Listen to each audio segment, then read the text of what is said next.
Hello everyone, welcome back to our channel. আশা করি আপনারা সবাই ভালো আছেন। এই যে আমিও কিন্তু বেশ দারুণই আছি। বারটা হলো বুধবার, আর এই যে রান্নাবান্না করছি এখন। আর রৌদ্র তো কী বলবো, গরমের তো কথা আর বলেই লাভ নেই। কী আর বলবো, ডেলি এখন তো পুজোর উপর অল্প একটু গরম কমবে বোধহয়। আর এই যে আজকে পনির, আলু আর চানা অল্প আর কি ইয়েবেলা আর কি মর্নিংয়ে আর কি বয়েল করে মামামকে দিয়েছিলাম, সেটাই অল্প একটু দিয়ে দিলাম। তারপরে যে মাদের ঘরে রুটি আর চা খেয়ে নিয়েছি। আমিও তো বানাই না সকালে টিফিন, মাদের ঘরেই খাওয়া হয় বেশিরভাগই। আমার মান্থের মধ্যে বোধহয় 28 ডেজই বলবো খাওয়া হয়। তারপর রান্নাবান্না সেরে আর কি মানে গ্যাস ওভেনটা একটু মুছে নিচ্ছি, নাহলে কীরকম লাগে দেখতে।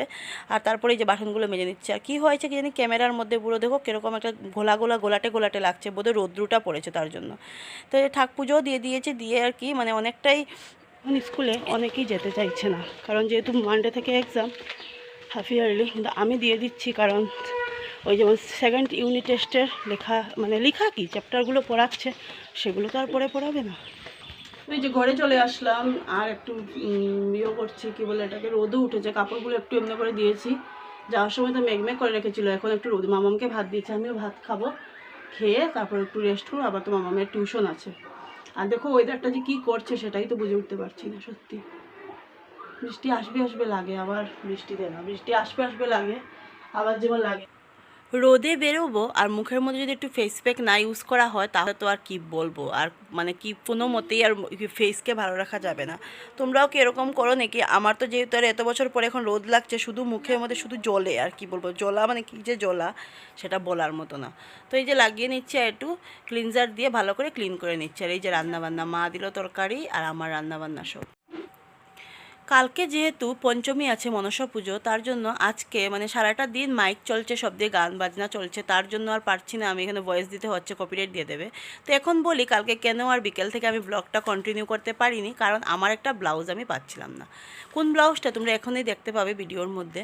মানে কতটুকু যে টেনশনে পড়েছিলাম সেটা তোমাদেরকে বলে বোঝাতে পারবো। যেহেতু একটা শাড়ি নিয়েছি অঞ্জলি দেওয়ার জন্য, দশমী দিনও পরবো, ওইটার ব্লাউজও বানাবো না। আর যদি এখন ব্লাউজ না পাই, আর বরকেও বলেছি, ও বলছে তুমি আর টেনশন নিও না, যেটা অর্ডার করেছিলে এটা তো গত বছরের ব্লাউজ আর কি, তো শিলং থাকতে যেটা তো বলেছিল ওইখান থেকে তুমি অর্ডার করে না। আমি বললাম যে না, আমি আর যেটা ঘর থেকে কোথায় যাবে বলো, যাওয়ার তো কোনো জায়গা নেই, এটাকে আমার খুঁজে বের করতে হবে, সেই যে একটা টেনশন। আর আমি এরকম, আমার মাথায় যদি কিছুটা ঢুকে না, সেটাকে যত সময় আমি সলভ করবো না, তত সময় মাথার মধ্যে আমার এরকম চাপ থেকে যায়। হয়তো মাইগ্রেন প্রবলেম, তোমরা বুঝতেই পারো, যাদের মাইগ্রেন আছে তারা অবশ্যই বুঝতে পারবে। টেনশন নেওয়া মানেই হলো মাথার মধ্যে মাথা ব্যথা সব কিছু। তো ওগুলো নিয়ে রাতটা কাটিয়েছি। আজকেও তোমাদের সাথে ব্লগ করছি, আজকেও মাথার টেনশন। কিসের টেনশন সেটা আমি বলবো, কালকের ভিডিওতে বলবো, আজকে আর বলছি না, ও যাও কালকে দেবো। মানে এক একটা টেনশন নিয়ে মানে কি যে বলি। আর কি এখানে কি বলছিলাম না বলছি সেটা তোমাদেরকে বলতে পারবো না, অনেক কপিরাইট দিয়ে দেবে। আজকাল অতিরিক্ত গাইডলাইন হয়েছে, ফেসবুক বলো, ইউটিউব বলো, আর ইনস্টাগ্রাম বলো, অনেক বেশি গাইডলাইন দিয়ে দিয়েছে। মানে অল্প থেকে অল্প হলেই, মানে বলে না, পান থেকে চুন খসলেই কপিরাইট।